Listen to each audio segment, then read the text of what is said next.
கர்த்தருடைய நாமத்துக்கு ஸ்தோத்திரம் உண்டாவதாக, கிருபை உண்டாவதாக. கர்த்தராகிய இயேசு கிறிஸ்துவனுடைய கிருபை உங்கள் அனைவருக்கும் உண்டாவதாக. இந்த வார்த்தையை கேட்பதன் மூலமாக இந்த நாளிலே வந்திருக்கும் உங்கள் அனைவரையும் கர்த்தராகிய இயேசு கிறிஸ்துவின் நாமத்தினாலே இந்த கூட்டத்திற்கு வரவேற்பதோடு தேவ செய்தியை கேட்பதற்கு உங்களை அழைத்தபடியாய் தேவனுடைய கிருபை மீண்டுமாக உங்கள் அனைவருக்கும் உண்டாவதாக. நாங்கள் எங்களுடைய வேத தியானிப்பிற்காக எங்களுடைய வேதத்திலே அப்போஸ்தலனாகிய பவுல் எபேசியருக்கு எழுதின நிருபத்திலே 1வது அதிகாரத்திலே சில வசனங்களை வாசிக்கப் போகிறோம். எபேசியர் 1வது அதிகாரத்திலே 9 12 வரையான வசனங்கள். எபேசியர் 1வது அதிகாரம் 9 12 வரையான வசனங்கள். காலங்கள் நிறைவேறும் போது விளங்கும் நியமத்தின்படி பரலோகத்தில் இருக்கிறவைகளும் பூலோகத்தில் இருக்கிறவைகளுமாகிய சகலமும் கிறிஸ்துவுக்குள்ளே கூட்டப்பட வேண்டுமென்று தமக்குள்ளே தீர்மானித்திருந்த அவருடைய தயவுள்ள சித்தத்தின் இரகசியத்தை எங்களுக்கு அறிவித்தார். மேலும் கிறிஸ்துவின் மேல் முன்னே நம்பிக்கையாயிருந்த நாங்கள் அவருடைய மகிமைக்கு புகழ்ச்சியாகும்படி தமது சித்தத்தின் ஆலோசனைக்கு தக்கதாக எல்லாவற்றையும் நடப்பிக்கிற அவருடைய தீர்மானத்தின்படியே நாங்கள் முன்குறிக்கப்பட்டு கிறிஸ்துவுக்குள் அவருடைய சுதந்திரமாகும்படி தெரிந்து கொள்ளப்பட்டோம். கிறிஸ்துவுக்குள் அவருடைய சுதந்திரம் ஆகும்படி தெரிந்து கொள்ளப்பட்டோம். இந்த நாளிலே என்னுடைய செய்திக்கு தலைப்பாய் ஆலோசனையாய் இந்த செய்தியை மேற்கொள்ள தீர்மானித்திருக்கிறேன். கிறிஸ்துவுக்குள் அவருடைய சுதந்திரம். இது நாளைய தினத்திலே சுதந்திர தினம் என்றபடியினாலே இந்த செய்தியை நான் ஆயத்தப்படுத்தவில்லை. சபையிலே ஒவ்வொரு வாரமும் நாங்கள் ஆராதனை நேரத்திலே ஒன்று கூடுகிறோம், கர்த்தருடைய வார்த்தை கேட்கிறோம். சகோதரன் நெவில் பிரசங்கம் செய்கிற பொழுது திடீரென சுதந்திரம்னு ஒரு வார்த்தை வந்தது. அதை குறித்து தியானிக்கிற பொழுது வழியிலே ஒரு சகோதரனோடு கதைக்கும்போது, மனிதனுக்கு பாருங்கள் எப்படி விதமான சுதந்திரம் இருக்கிறது, அவருடைய வாழ்க்கையில் எப்படியான சுதந்திரம் காணப்படுகிறது என்றெல்லாம் பேசுகிற பொழுது திடீரென எனக்கு இந்த வார்த்தை ஞாபகம் வந்தது. கிறிஸ்துவுக்குள் எனக்கு இருக்கிறதான சுதந்திரம் எப்படியா இருக்கிறது என்று. ஆண்டவராகிய இயேசு கிறிஸ்து அவருடைய சுதந்திரத்தை நமக்காய் எப்படி பயன்படுத்தியிருக்கிறார், எப்படியா இன்னும் பயன்படுத்தி கொண்டிருக்கிறார். நாளைய தினத்திலே இந்த முழு இலங்கை தேசமே விடுதலை பெற்றதான சுதந்திரத்தை கொண்டாடுவார்கள். நாம் நம்முடைய சுதந்திரத்தை எப்படி கொண்டாடப் போகிறோம்? இதுதான் கேள்வியாக இருக்கிறது. கர்த்தராகிய இயேசு கிறிஸ்து அவருடைய சுதந்திரத்தை பரிபூரணமாக அனுபவித்தார். பிதாவோடும் ஆண்டவராகிய இயேசு கிறிஸ்துவுக்கும் நெருங்கிய ஒரு சுதந்திரம் காணப்பட்டது. தகப்பனுக்கும் மகனுக்கும் இடையிலான நெருங்கிய சுதந்திரம் காணப்பட்டது. தகப்பனுடைய சித்தம் எதுவோ அதுவே குமாரனுடைய சித்தமாக இருந்தது. தேவனுடைய சித்தம், அதாவது கர்த்தராகிய இயேசு கிறிஸ்துவினுடைய சித்தமாகவே காணப்பட்டது. அந்த சுதந்திரத்தின் இரகசியம்தான் அதனுடைய தீர்மானத்தின் பிரதிபலன்களாய் இன்று நாங்கள் கிறிஸ்துவுக்குள் ரட்சிக்கப்பட்டிருக்கிறோம். அவருடைய அனாதி தீர்மானத்தின் அது மாத்திரமல்ல, அவருடைய நித்திய ஆலோசனையினாலே. முதலாவது அவருடைய சுதந்திரத்தினுடைய ஒரு முதலாவது காரணமாக அவருடைய ஆலோசனை காணப்படுகிறது. அவருடைய ஆலோசனை வெறுமையான ஆலோசனை அல்ல, திட்டமிட்டப்பட்டதாக ஒரு ஆலோசனையாகவே அது காணப்படுகிறது. வாசித்த இந்த பகுதியிலே சொல்லப்பட்டிருக்கிறது, காலம் நிறைவேறின பொழுது, காலம் முடிந்த பிறகு, காலத்துக்கு முன்னதாகவும் கர்த்தருடைய ஆலோசனை தீர்மானித்து முடிந்தாயிற்று. அப்படியென்றால் கர்த்தருடைய ஆலோசனை என்ன? கர்த்தருடைய ஆலோசனை என்னவாக தான் இருக்கும்? ஏசாயா 46வது அதிகாரத்திலே 10வது வசனம். ஏசாயா 46 10வது வசனம். இந்த வசனத்தை சொல்கிற பொழுது உங்களில் எத்தனை பேருக்கு ஏதோ ஒரு ஞாபகம் வருகிறதா? ஞாபகம் வந்தால் ஆமேன். இந்த வசனத்தில் ஏதோ ஒரு ரகசியம் இருக்கு. யாருக்கும் ஞாபகம் வருகிறதா? அல்லேலூயா. வாக்குத்தத்த வசனம். நானும் திடீரென இந்த வார்த்தை வந்த பொழுது, என்னடா இந்த வாக்குத்தத்த வார்த்தையே எனக்கு கிடைச்சிருச்சு அப்படின்னு சொல்லி நான் ஆச்சரியப்பட்டேன். நான் இதுக்கு ஆலோசனைக்கான காரணத்தை தான் நான் தேடிக்கிட்டு இருந்தேன். திடீர்னு ஏசாயாவின் புத்தகத்துக்கு போனால் இதில் ஒரு ஆலோசனை எனக்கு கிடைக்கும்னு சொல்லி தீர்மானித்த போது எனக்கு கிடைத்ததான அந்த ஆலோசனையே அவருடைய தீர்மானத்தினுடைய ஆலோசனையாக காணப்பட்டது. நாங்கள் வாசிப்போம் ஏசாயா 46வது அதிகாரத்திலே 10வது வசனம். அந்தத்தில் உள்ளவைகள் ஆதி முதற்கொண்டு இன்னும் செய்யப்படாதவைகளை பூர்வ காலம் முதற்கொண்டும் அறிவிக்கிறேன்.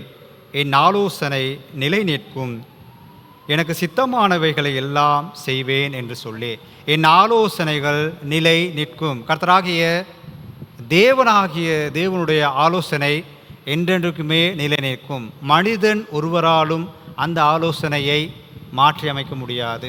அவர் யாருக்கு அவருடைய சுதந்திரத்தை கொடுக்கிறாரோ அந்த சுதந்திரத்திலே அவர்கள் பரிபூரணம் அடைந்திருக்கிறார்கள். அவருடைய சித்தம் எப்படி காணப்படுகிறதோ அந்த சித்தத்திலே அவர்கள் பரிபூரணராய் இருக்கிறார்கள் கர்த்தராகிய இயேசு கிறிஸ்துவுக்குள். ஆகையால் தான் என் சித்தத்தை நிறைவேற்றுவேன் என்று. மனிதனாகிய பிறந்த எவருக்குமே தாங்கள் நினைத்தபடி வாழ முடியாது, தான் நினைத்ததை செய்து முடியாது. தேவனுடைய ஆலோசனையினாலே எல்லாம் நிறைவேற்றக்கூடியதாக அமையும். அப்படியென்றால் இந்த ஆலோசனையில் எப்படியான ஒரு கருப்பொருள் மறைந்திருக்கிறது என்றால், ஆண்டவராகிய இயேசு கிறிஸ்துவுக்கும் பிதாவாகிய தேவனுக்கும் இடையிலான ஒரு நெருங்கிய ஒரு ஆலோசனை காணப்படுகிறது. அது எப்படி என்றால், இந்த மனித குலத்தை மீட்டு கொள்ள வேண்டும் என்ற ஒரு ஆலோசனை காணப்படுகிறது. அவர்களுக்குள் இருந்த அந்த ஆலோசனை தான் இன்று அநேகர் பாவிகளாக இருந்த அநேகர் ரட்சிக்கப்பட்டிருக்கிறார்கள். அதாவது பாவத்திலிருந்து விடுதலை பெற்றிருக்கிறார்கள். விடுதலை என்பதை விட பாவத்திலிருந்து சுதந்திரத்தை பெற்றிருக்கிறார்கள். கொலேசியர் 1வது அதிகாரத்திலே 14 16 வரையான வசனங்களை வாசிக்கிற பொழுது தேவனுடைய சித்தம் எப்படியாய் காணப்படுகிறது? என் சித்தம் நிறைவேறும் என்று சொன்னது போல, என் ஆலோசனை நிலை நிற்கும் என்று சொன்னது போல, இங்கே தன்னுடைய குமாரனாகிய இயேசு கிறிஸ்துவுக்குள் அவருடைய ஆலோசனையை அவர் நிறைவேற்றுகிறார்.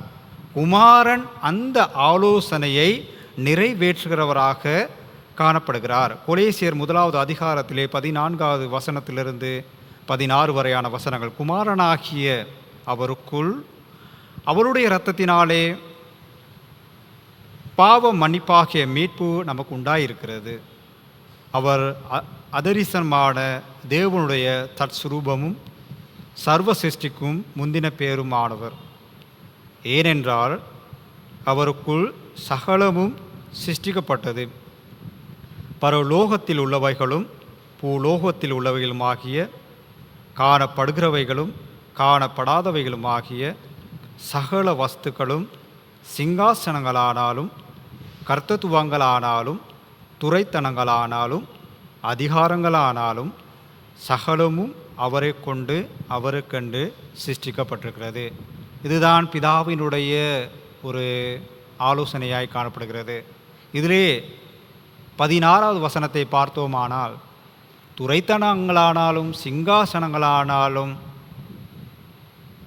கர்த்தத்துவமானாலும் சிருஷ்டியானாலும் கர்த்தராகிய இயேசு கிறிஸ்துவுக்குள்ளே காணப்படுகிறது.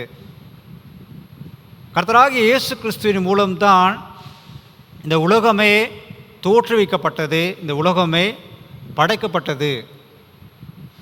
கர்த்தராகிய இயேசு கிறிஸ்து இல்லாமல் நாங்கள் காண்கிற காணாத இந்த பூமியிலே எதுவுமே இல்லை.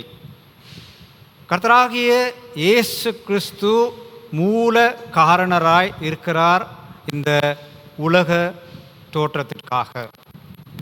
தேவனுடைய ஆலோசனையின் முதலாவது திட்டம், காணப்படுகிறவைகள் காணப்படாதவைகள் எல்லாம் கர்த்தராகிய இயேசு கிறிஸ்துவுக்குள் சிருஷ்டிக்கப்பட்டிருக்கிறது. அதுதான் 14வது வசனத்தில் சொல்லியிருக்கிறார், அவருக்குள், அதாவது குமாரனாகிய இயேசு கிறிஸ்துவுக்குள் ஆலோசனை காணப்படுகிறது, சிருஷ்டிப்பாய் காணப்படுகிறது. பாருங்கள், இந்த சிருஷ்டிப்பினுடைய வரைவிலக்கணத்தை பார்க்க போனால் எப்படியாய் காணப்படுகிறது என்று.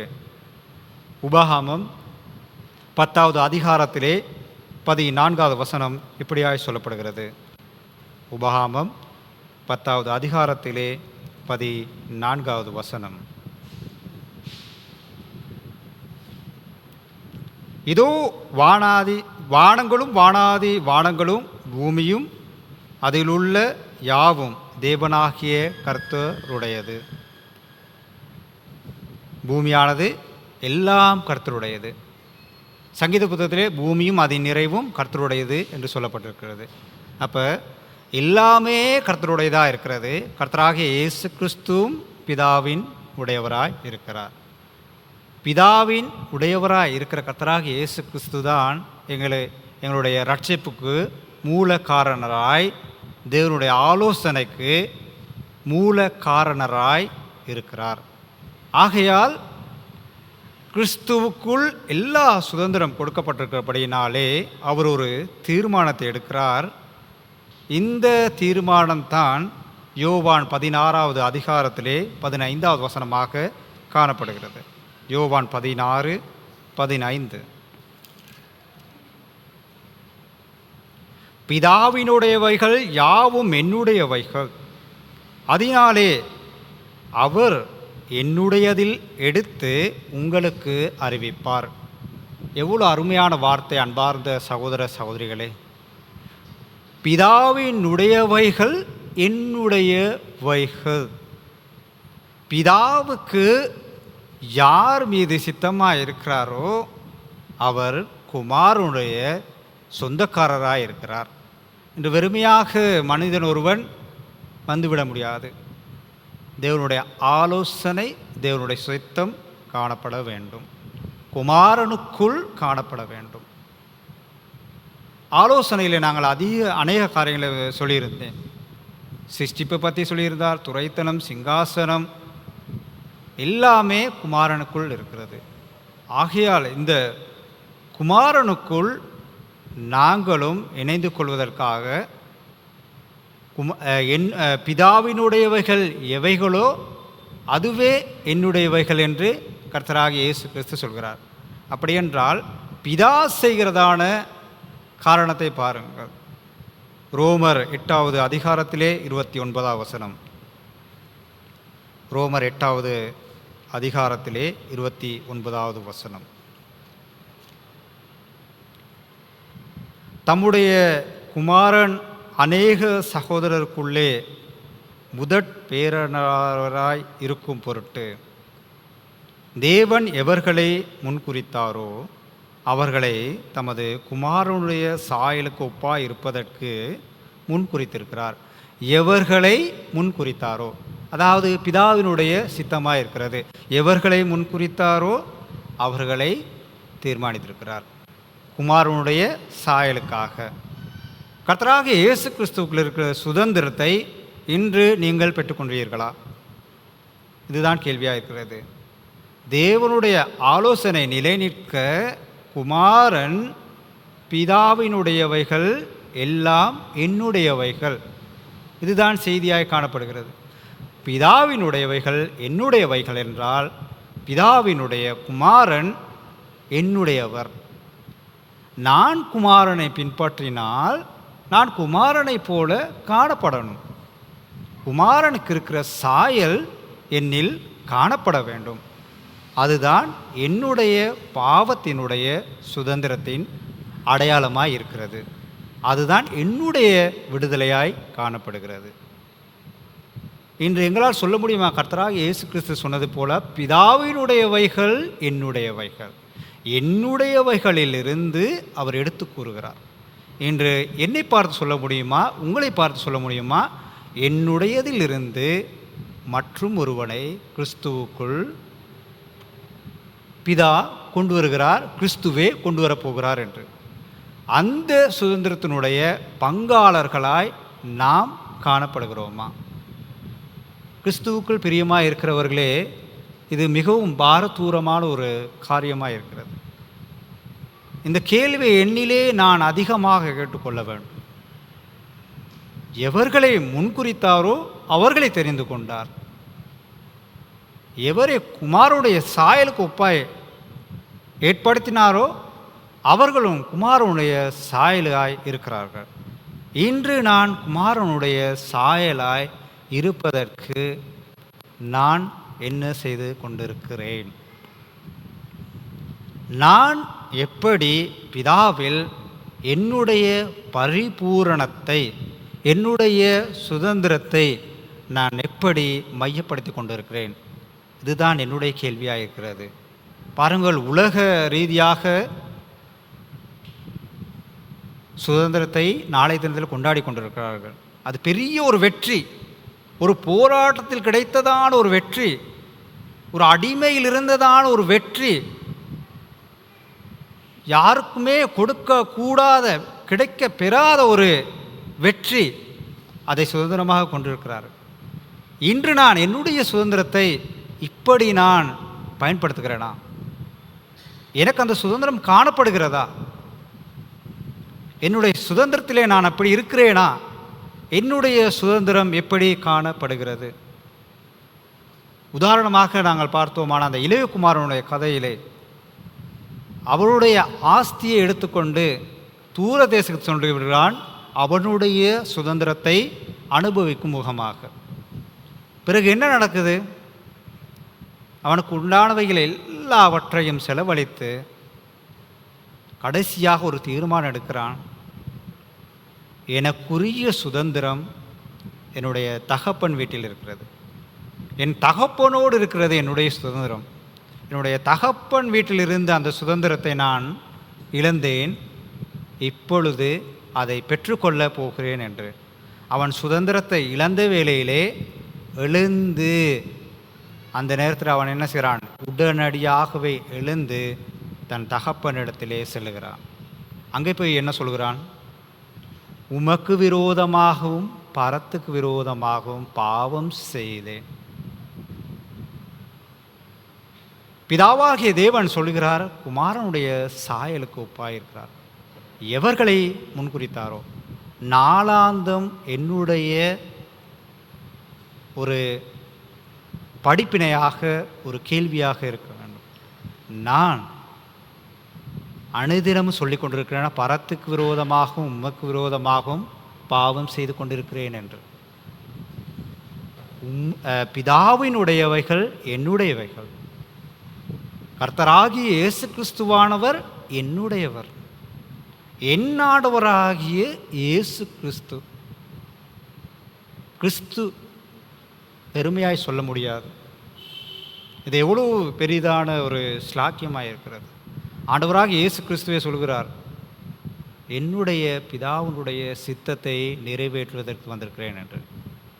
அவருடைய சிலுவை மரத்திலும் கூட அவர் சொல்லுகிறார், என்னுடைய சித்தத்தின்படி அல்ல, உம்முடைய சித்தத்தின்படியே ஆக கடவது. அது பிதாவினுடைய ஆலோசனையை முடிவு கொண்டு வருகிறதா இருக்கிறது. அவருடைய பிதா சொன்னது போல என் ஆலோசனை நிலை நிற்கும் என்ற வார்த்தையை உறுதிப்படுத்துகிறார் குமாரன். அதே போன்று ஆகையால் தான் இன்று இப்படியான வார்த்தைகளும் நாங்கள் அறிந்திருந்தாலும் சில நேரங்களிலே எங்களுக்கு இந்த நாளிலே அந்த வார்த்தை மனப்பாடமாக இருக்கணும்.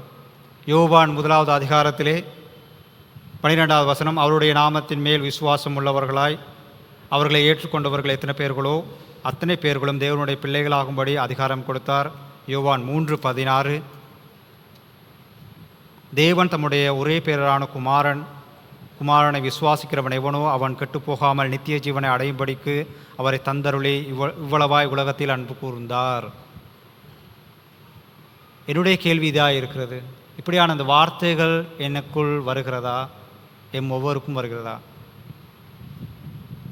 இந்த நேரத்திலே நாம் சரியாக என்னுடையவரை கர்த்தராகிய இயேசு கிறிஸ்துவை நான் அறிந்து கொள்ளாவிட்டால் இன்னும் அதிகமாய் அறிந்து கொள்வதற்கு, நான் சுதந்திரம் அடைவதற்கு, அவருக்குள் சுதந்திரம் அடைவதற்கு அவரை தேடக்கூடியவர்களாக இருக்க வேண்டும். அவரில்தான் எனக்கு ரட்சிப்பு இருக்கிறது. ரட்சிப்பு என்றால் அவரில்தான் விடுதலை இருக்கிறது. இந்த உலக வாழ்க்கையில் எனக்கு விடுதலை இருக்கிறது என்ற நம்பிக்கைக்குள் வர வேண்டும். அதுதான் என்னுடைய சுதந்திரமாய் காணப்படுகிறது. எல்லாவற்றையும் எனக்கு அனுபவிக்க சுதந்திரம் இருந்தாலும் அது எனக்கு தகுதி இல்லை. அவருடைய தீர்மானத்தின்படி எல்லா சுதந்திரத்தையும் அனுபவிக்கலாம். நம்முடைய நாட்டிலே மனித உரிமைகளிலே எல்லா விதமான சுதந்திரத்தையும் கொடுத்திருக்கிறார்கள். இன்றைக்கு நாங்கள் எதை வேண்டுமானால் சிந்திக்கலாம், எதை வேண்டுமானால் பேசலாம். அது மட்டுப்படுத்தப்பட்டிருக்கிறது. பேசக்கூடிய இடத்தில் மாத்திரம் அதை பேச வேண்டும். பேச்சு சுதந்திரம் இருக்கிறது, சிந்திக்கும் சுதந்திரம் இருக்கிறது, விரும்பியது ஒரு தொழிலை செய்வதற்கு சுதந்திரம் இருக்கிறது, விரும்பிய ஒரு பாடலை கேட்பதற்கு சுதந்திரம் இருக்கிறது, விரும்பிய ஒரு மதத்தை பின்பற்றுவதற்கு சுதந்திரம் இருக்கிறது, விரும்பிய ஒரு நபரை பின்பற்றுவதற்கு சுதந்திரம் இருக்கிறது. விரும்பிய ஒரு நபரை பின்பற்றுவ சுதந்திரம் இருந்தால் என்னுடைய கேள்விதான் இருக்கிறது, கர்த்தராகிய இயேசு கிறிஸ்துவை பின்பற்றுவதற்கு உங்களுக்கு சுதந்திரம் கிடைத்திருக்கிறதா? அந்த சுதந்திரக்கு இருக்கிறதான தடை என்ன? அதையே நாங்கள் தேடி பார்க்க வேண்டும். பிரியமான சகோதரனே, சகோதரிகளே, குமாரனிலே எல்லாவற்றையும் கொடுத்து விட்டார். குமாரனுடைய சாயலாக இருக்கிறார். என்னுடைய சகோதரராய் கர்த்தராகிய இயேசு கிறிஸ்து காணப்படுகிறார். ஆகையால் மேலுமாக அப்படியே முடித்து விடவில்லை. குமாரனுக்குள் இரத்தத்தினாலே பாவ மன்னிப்பாகிய மீட்பையே கொடுத்து விட்டார். கொலோசியர் 1:14 அவருக்குள் பாவ மன்னிப்பாகிய மீட்பு கிடைத்திருக்கிறது. வெறுமையான மீட்பு இல்லை, கர்த்தராகிய இயேசு கிறிஸ்துனுடைய சொந்த இரத்தத்தின் மூலமான பாவ மன்னிப்பாகிய மீட்பு. இதை தான் நாம் கற்றுக்கொள்ள வேண்டும். இதுதான் என்னுடைய ரட்சிப்பாய் காணப்படுகிறது. அனுதினமும் அந்த இரத்தம் என்னை சுத்திகரித்து கொண்டு இருக்கிறதா? என்னுடைய துர்மன சாட்சி அந்த இரத்தத்தினாலே தெளிக்கப்பட்டு கழுவப்பட்டு கொண்டு இருக்கிறதா? என்னுடைய பலவீனங்கள் அந்த இரத்தத்தின் மூலமாக பரிபூர்ணமாகிறதா? என்னுடைய சுதந்திரத்தினுடைய பிழையான சுதந்திரம் கர்த்தராகிய இயேசு கிறிஸ்துவுக்குள் காணப்படுகிறதா? கர்த்தராகிய இயேசு கிறிஸ்து எடுத்த தீர்மானம், அவருடைய அந்த சுதந்திரம் மற்றவர்களுக்கு மத்தியில் எப்படி கொண்டு செல்லப்படுகிறது? என்னுடையதில் இருந்து எடுத்து சொல்ல போகிறாரா? கர்த்தராகிய இயேசு கிறிஸ்துவிலிருந்து எடுத்து சொல்ல போகிறார். நாம் கர்த்தராகிய இயேசு கிறிஸ்துவை அறிந்து கொண்டபடினாலே நாம் பெற்ற அந்த சுதந்திரத்தை இன்னும் பெறாமல் எத்தனை பேர் இருக்கிறார்கள்? அதற்காக என்னுடைய சுதந்திரம் எப்படியாக காணப்பட வேண்டும்? அனுதினமும் என்னுடைய ஜெபத்திலே அந்த சுதந்திரம் காணப்பட வேண்டும். கிறிஸ்துவுக்குள் பிரியமாக இருக்கிற சகோதர சகோதரிகளே, ஆகையதால் கர்த்தராகிய இயேசு கிறிஸ்து விசேஷித்த இன்னும் ஒரு சுதந்திரத்தை பெற்றுக்கொண்டிருக்கிறார். எபிரேயர் 1வது அதிகாரத்திலே 4வது வசனம். எபிரேயர் 1வது அதிகாரத்திலே 4வது வசனத்திலே கர்த்தராகிய இயேசு கிறிஸ்து பெற்றிருக்கிறதான பெரிதான சுதந்திரம் என்னவென்றால், இவர் தேவ தூதரை பார்க்கிலும் எவ்வளவு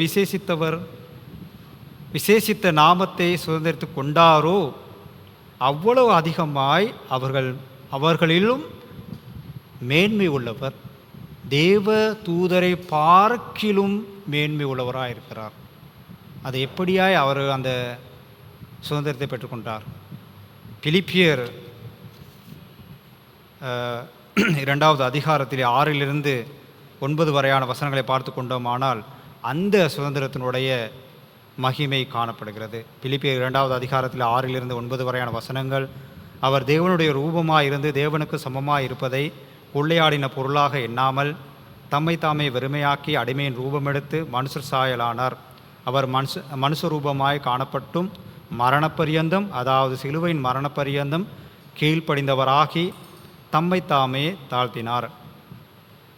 ஆதலால் தேவன் எல்லாவற்றிற்கும் மேலாக அவரை உயர்த்தி இயேசுவின் நாமத்தில் வானோர் பூதாளத்தோர் பூமியின் கீழானோருடைய முழங்கால் யாவும் முடங்கும்படி.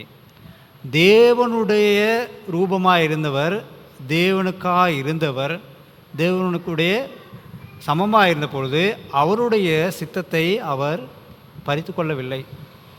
எனக்கு இயலாது, உங்களுடைய சித்தத்தின்படி எனக்கு செய்ய இயலாது, இந்த பாவிகளுக்காக என்னால் சிலுவையிலே தொங்க முடியாது, இந்த பாவிகளுக்காக சாட்டையால் அடிவாங்க முடியாது, இந்த பாவிகளுக்காக என்னால் எச்சில் ஏற்றுக்கொள்ள முடியாது, நிந்தையான வார்த்தைகளை ஏற்றுக்கொள்ள முடியாது என்று சொல்லவில்லை. மரண பரியந்தம் தம்மை தாமே தாழ்த்தினபடியினால் தேவ தூதரை பார்க்கிலும் மேலான சுதந்திரத்தை பெற்றுக்கொண்டார். எப்படியான சுதந்திரம் கர்த்தராகிய இயேசு கிறிஸ்து அனுபவித்ததாக இருக்கிறது.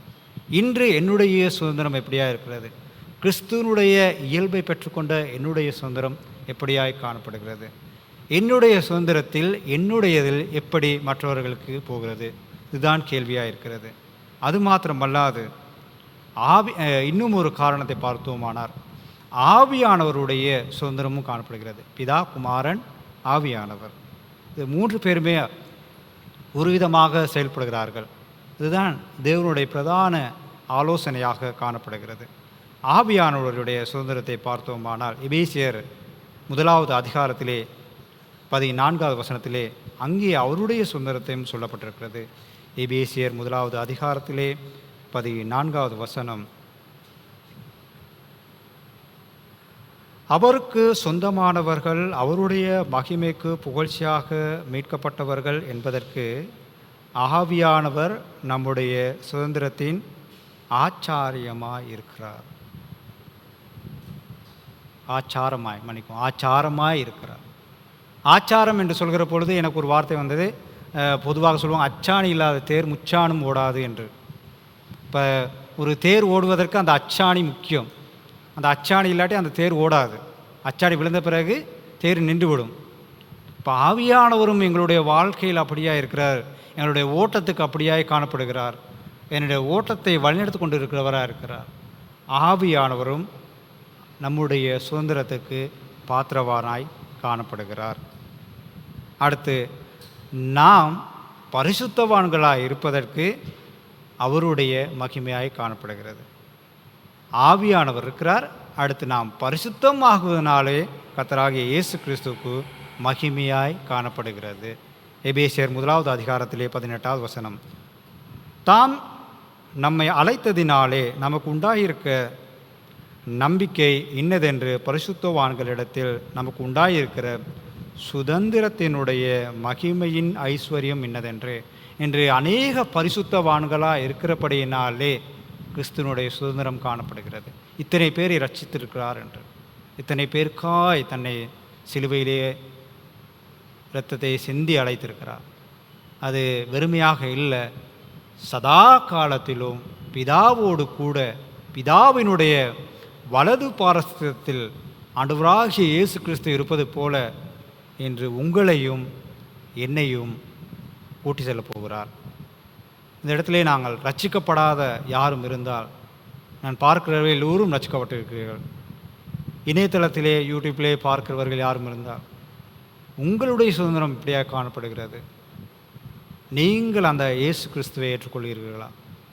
உங்களுடைய சுதந்திரம் எப்படியாக காணப்படுகிறது கிறிஸ்துவுக்கு? உங்களுடைய சுதந்திரத்துக்காக நீங்கள் உங்களை இப்படி அர்ப்பணிக்கப் போகிறீர்கள்?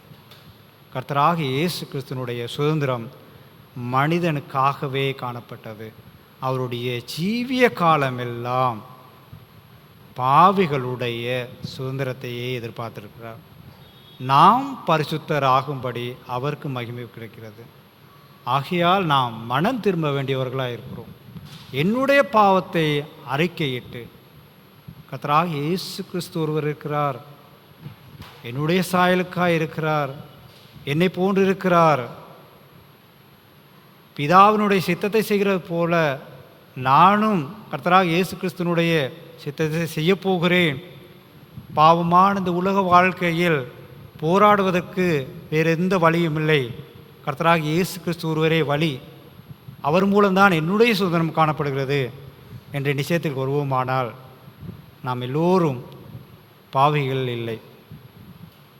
இந்த இடத்துல நாங்கள் எல்லோரும் பாவிகள் இல்லாதபடியினாலே எங்களுக்குரிய சாட்சி இதுதான். பரிசுத்தவான்களாய் கர்த்தராகிய இயேசு கிறிஸ்துவோடு கூட அவருடைய மகிமைக்கு புகழ்ச்சியாய் காணப்படுகிற போகிறோம். கிறிஸ்துவுக்குள் பிரியமாக இருக்கிறவர்களே, இது எப்படி பெரியதான ஆச்சரியமாக இருக்கிறது. இதற்காக நாங்கள் அனுதினமும் கர்த்தராகிய இயேசு கிறிஸ்துவையே நினைத்து பார்த்து கொண்டிருக்க வேண்டும். அவரை நோக்கி ஓடியதான ஓட்டமாய் காணப்பட வேண்டும். அந்த ஓட்டத்தில் அச்சாணியாக கர்த்தர் ஆவியானவரே வழிநடத்துவாராக. பிதாவினுடைய திட்டம், பிதாவினுடைய ஆலோசனை இதெல்லாம் அமைவதற்கு கிறிஸ்து செயல்பட்டது போல கிறிஸ்துவனுடைய மகிமை புகழ்ச்சிக்காக இன்று நாமும் நம்முடைய சுதந்திரத்தை பயன்படுத்திக் கொள்வோம். கர்த்தர் தாமே உங்களை ஆசீர்வதிப்பாராக. நாங்கள் கண்களை மூடி ஜெபம் செய்ய போகிறோம். உங்களால் கூடுமானால் முழங்காலில் இருங்கள். சர்வ வல்லமை மகத்துவம் நிறைந்த உன்னதமான கர்த்தாவே, அருமையான இந்த நேரத்துக்காக நன்றி ஸ்தோத்திரம் ஆண்டவரே. பரிசுத்தவான்களின் மகிமைக்கு புகழ்ச்சிக்கு பாத்திரராய் தன்னை கர்த்தராகிய இயேசு கிறிஸ்து அர்ப்பணித்தது போல கர்த்தராகிய இயேசு கிறிஸ்துனுடைய சுதந்திரம் எங்களுக்கு அர்ப்பணித்தது போல என்னுடைய சுதந்திரத்தில் நான் எப்படி காணப்படுகிறேன்? இந்த நாளிலே இந்த காரணங்களை வெளிப்படுத்துவதற்காக உங்களுக்கு கோடான கோடி நன்றி கர்த்தாவே. இப்படியாய் கர்த்தராகிய இயேசு கிறிஸ்துவனுடைய ஆலோசனைக்கும் பிதாவினுடைய ஆலோசனை நிலை நிற்பதற்காக, ஆலோசனையை செய்வதற்காக, சித்தத்தை செய்து முடிப்பதற்காக, சித்தத்தை தேடுவதற்காக வந்திருக்கிற ஒவ்வொருவரும் கர்த்தர் தாமே ஆசீர்வதித்து வழிநடத்துமாறு ஜெபிக்கிறேன். இந்த நாளிலும் கூட ஆண்டவரே, இப்படியான இந்த சுதந்திரத்தை இழந்து, கிறிஸ்துவனுடைய சுதந்திரத்தை இழந்து, கிறிஸ்துவனுடைய ஆலோசனையை அறியாமல் பாவிகளாய் வாழ்ந்து கொண்டு இருக்கிற ஒவ்வொருவரையும் கர்த்தர் தாமே ரட்சித்து அருளுங்க. அவர் இருதயங்களில் பேசி அருளுங்க. இந்த ராத்திரி பொழுதிலும் எங்கள் அனைவரோடும் கூட இருந்து வழிநடத்துங்க. வந்திருக்க ஒவ்வொருவரையும் கர்த்தர் தாமே ஆசீர்வதித்து வழிநடத்துமாறு ஜெபிக்கிறேன். எல்லாவற்றிற்கும் மேலான தேற்றவாளரை எங்களுக்கு கொடுத்திருக்கபடியினால் நன்றி ஸ்தோத்திரம். அவர் மூலமாய் நாங்கள் வழிநடத்தப்படப்படுகிற பையாய் ஸ்தோத்திரம் ஆண்டவரே. எங்களுடைய சுதந்திரம் பறிபோகாதபடி பிதாவின் இடத்தில் அனுதினமும் பரிந்து பேசிக்கொண்டிருக்கிற கர்த்தராகிய இயேசு கிறிஸ்துவுக்காய் நன்றி ஸ்தோத்திரம் ஆண்டவரே. இப்படியாய் இந்த ராத்திரி பொழுதிலே எங்கள் ஒவ்வொருவரையும் தேவனாகிய கர்த்தராகிய இயேசு கிறிஸ்துவனுடைய பாதப்படைக்கு ஜெபத்தின் மூலமாய் அர்ப்பணிக்கிறோம். ஆமேன்.